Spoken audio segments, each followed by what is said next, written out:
Good morning, I'm Liz with Eco Urban Gardens, and this is Grow Gardens, the home edition. So for our first episode, we're gonna keep it pretty simple, and we're gonna learn how to plant a butternut squash seed. So the materials you're gonna need are your potting soil, doesn't matter what kind, something to plant in. I'll be using a seed tray today, but you could also use an old pot left over from a different plant, or you could make your own pot, like out of this old milk carton. You just need to poke holes if you're gonna make your own to make sure that the water drains out the bottom.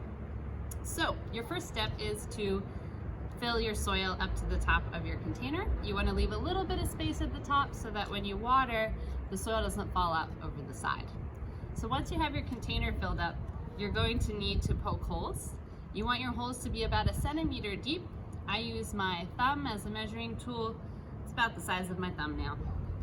Once you got your holes poked, you want to put 2 seeds in each hole. That way, if your first seed doesn't sprout, your second one will.